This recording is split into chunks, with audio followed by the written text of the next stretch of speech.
Sasa tuangalie uchambuzi wa kina wa taarifa hizi, lakini moja kati ya taarifa kubwa ni kuhusu makubaliano ya amani kati ya Marekani na Iran ambayo yanatarajiwa kusainiwa nchini Uswizi kama ambavyo vyombo vya habari vimekuwa vikiripoti, lakini kama ambavyo tumeona kwenye taarifa yetu hapo, na hii inaleta matumaini kwamba huenda mzozo huu ukapoa na hivyo kulegeza gharama za maisha ambazo zimepanda katika maeneo mengi duniani ikiwemo Tanzania baada ya kutatizika kwa biashara ya mafuta inayotokana na kufungwa kwa mlango bahari wa Hormuz.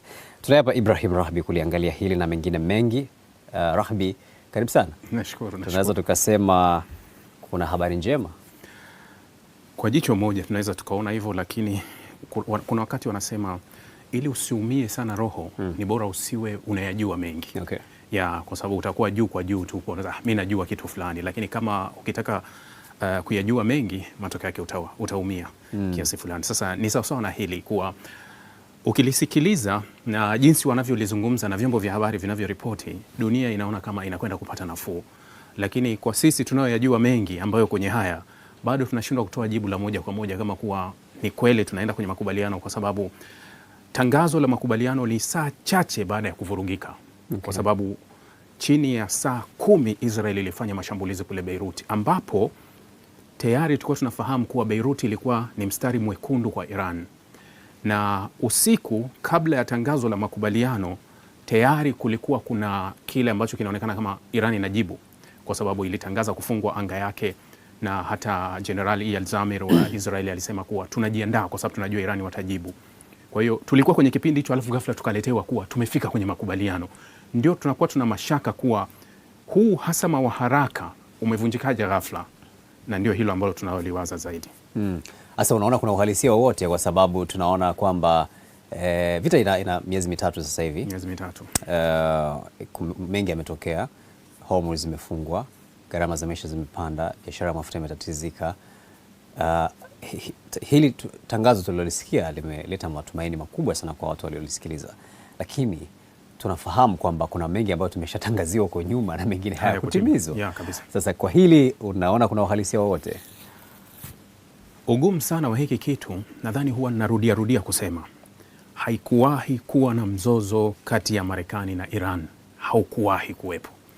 Marekani aliingia kwenye mzozo kwa niaba ya Israeli. Sasa Marekani anataka kumaliza mzozo ambaye aliingia kwa niaba ya Israeli. Bado hawajapata kile walichokuwa wanakitaka katika mzozo huu. Hapo ndio inaweza ikaja kuwa shida, kwa sababu mfano Trump juzi alitangaza kwenye mtandao wake wa Truth Social kuwa Irani na Marekani zitasaini makubaliano Jumapili, jambo ambalo lilikataliwa huku. Katika Jumapili ambayo dunia inasubiri taarifa kuwa wamesaini, Israeli ikashambulia Beirut. Wakati wanashambulia Beirut, Trump alivyoamka akaja na andiko ambalo alishutumu sana Israel, akasema kuwa okay, Israel wana haki ya kujilinda, lakini hii ni moja ya mashambulizi ya hovyo kabisa ambayo yaliwahi kutokea. Jana usiku wakati Iran wanasema kuwa hili haliwezi likapita hivi hivi, vyombo vya habari vya Israeli na kitu kimoja ambacho wanapenda wakisema kuwa ukitaka kufuatilia ukweli wa mambo, fuatilia vyombo vya ndani vya Israeli. Israeli wanapozungumza kuhusu usalama wao huwa hawana unafiki. Yaani wanapozungumza kuhusu maslahi yao huwa wako wazi. Vyombo vya ndani vya Israeli ikiwemo N12, jana kuna mchambuzi mmoja amekaa anasema kuwa katika muda huu Trump anapambana kuwapa ofa Irani ili wasishambulie Israeli kwa sababu watavuruga mazungumzo. Na mmoja akasema kuwa tunatarajia kuwa, unajua katika kitu ambacho Marekani ilikuwa kigumu kwenye haya makubaliano, anasema kuwa hata tuende wapi lakini blockade ya Marekani ya baharini hatuitoi. Yaani kile walichokuwa anasema kuwa hatuitoi. Mmoja wa wachambuzi akasema kuwa angalia kuwa Trump anaipa ofa Irani ya kuondoa blockade ili isijibu mashambulizi kwenda kwa Israel kwa sababu itavuruga. Okay. Na kweli ilivyokuja kwenye agreement ikatoka vile vile kuwa Marekani imeagiza ile blockade yake ya baharini iondoke haraka na kwenda kwenye makubaliano. Maana yake kuwa kulikuwa kuna ofa ambazo Marekani walikuwa wanazitoa kwa Irani ili Irani isijibu kwa sababu itavuruga yale mazungumzo ambayo yanaelekea sehemu nzuri. Sasa kwa hiki ambacho kinachotokea hivi sasa ni kama kuwa Irani kaamua kuwachonganisha Marekani na Israeli kwenye hili, kwa sababu dhamana ya makubaliano ambayo yanaonekana kuwa yanavunjwa kwa mujibu wa msuluhishi mkuu wa Irani Muhammad Ghalibaf, ya msemaji mkuu wa upande wa Irani Ghalibaf, speaker, jana aliandika akasema kuwa mashambulizi ya Israeli yameashiria vitu viwili tu, kuwa ima Marekani haaminiki kwa ahadi zake au Marekani hawezi kumdhibiti Israeli.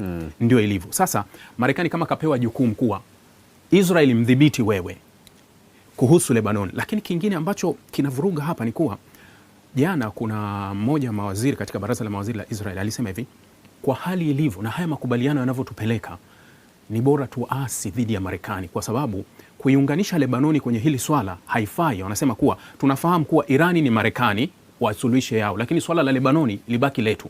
Kama unakumbuka April 8 wakati wa makubaliano, wakati waziri mkuu wa Pakistani Shahbaz Sharif anatangaza makubaliano, alisema kuwa kutakuwa na usitishaji wa vita kati ya Irani na Marekani na Israeli pamoja na Lebanoni.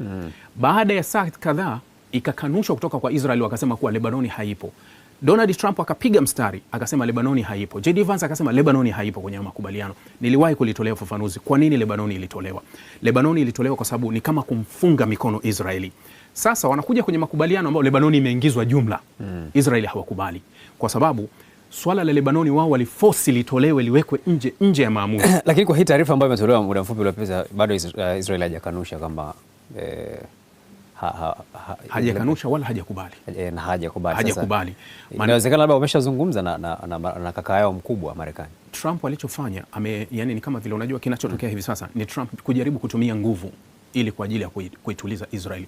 Lakini ndani ya Israeli, mfano kabla ya mashambulizi ya jana yaliyopiga Beiruti, asubuhi, kwa sababu Trump alikuwa ameshatangaza kuna makubaliano, asubuhi kulikuwa kuna pressure kubwa ya mawaziri kwa Netanyahu walio katika muungano. Wanamshinikiza Netanyahu katika kile. Unajua mara ya kwanza wakati walishambulia Beirut, Iran ikajibu, Trump alimpigia simu akamfokea sana Netanyahu. Mawaziri wakampa pressure, wakiwemo wanasiasa wa upinzani kina Yair Lapid, kina Gad na wengine wote walimshutumu Netanyahu, wakamwambia kuwa wewe ni mamluki au kibaraka. Yani huna maamuzi kuhusu nchi yako, unaamuliwa huko kutoka huko. Akawa anaulizwa, hili ni jimbo la 51 la Marekani, mbona hata magavana wanambishia Trump, kwa nini wewe huwezi kumbishia? Hili tunazungumza kuhusu usalama wetu. Kwa hiyo kulikuwa kuna shinikizo la Marekani dhidi ya Lebanoni kwa Israeli kuwa lazima uachane na hili. Sasa imekuja Lebanoni ambayo Israeli kwa muda wote wamejaribu kuivuta pembeni na makubaliano kuwa haipo katika makubaliano ya Irani, leo hii imeingizwa kwenye makubaliano ya Irani. Kwa hiyo hoja na malengo ya Israeli unayoyaona, unaona Israeli atakubali au hatakubali? Kuna vitu viwili viko pamoja hapa. Kuna malengo ya Israeli, kuna malengo ya Netanyahu. Na Netanyahu anapata backup ya kutosha hapa. Kwa sababu gani? Swala la Irani linaungwa mkono ndani. Yani ukipima ile vote ile ya ndani ya Israeli, Waisraeli wengi wanakubaliana na Netanyahu, japokuwa wanaweza wakapingana naye mambo mengine. Linapokuja swala la Irani, wengi wanamuunga mkono.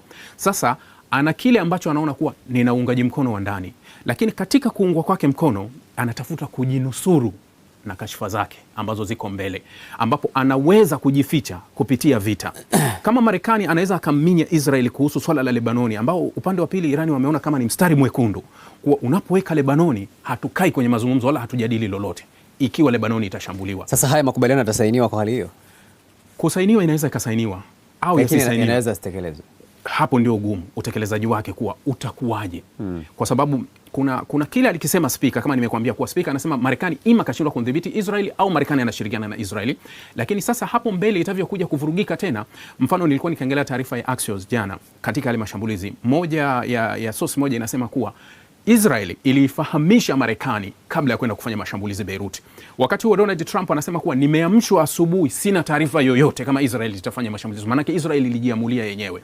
Lakini sasa ni vigumu sana kutenganisha kati ya Israeli na Marekani wakati mwingine inapokuja, kwa sababu ni wandani hasa kweli kweli. Nani anafanya hivi, nani anafanya hivi. Lakini kuna kile ambacho kiko wazi kabisa kuwa Netanyahu ni lazima abaki kwenye vita kujinusuru kisiasa. Trump lazima atoke kwenye vita kujinusuru kisiasa. Nani ana nguvu ya kumdhibiti mwenzake ili anusurike? Sasa wewe unavyoona nani ana nguvu ya kumdhibiti mwenzake hapo kati ya wawili? Bado Marekani nguvu anayo, lakini nguvu ya Marekani naweza kusema kuwa Trump ana maamuzi na ana turufu na anaweza kufanya vitu vingi kwenye hili. Lakini bado washirika wa Israeli walio kwenye serikali ya Marekani bado pia wana nguvu ya kuamua baadhi ya vitu. Sasa moja kati ya vitu vilivyo kwenye makubaliano ni kufunguliwa kwa mlango bahari wa Hormuz, ambao tunajua kwamba kufungwa kwake kumefanya bei ya mafuta ipande sana. Na leo mafuta imeshuka kwa 4.7. Sasa sisi ambao tumekuwa tukinunua mafuta kwa bei ghali, tutarajie nini? Ni vigumu kurudi kwenye nafasi yake. Unajua tulikuwa wakati tunaingia kwenye vita ile Aprili 28, tulikuwa tunanunua mafuta, mfano kwa Dar es Salaam sisi tulikuwa tunanunua 2700. leo tunanunua bei gani? 4100 kwa bei ya Dar es Salaam, 4080 nadhani inakwenda.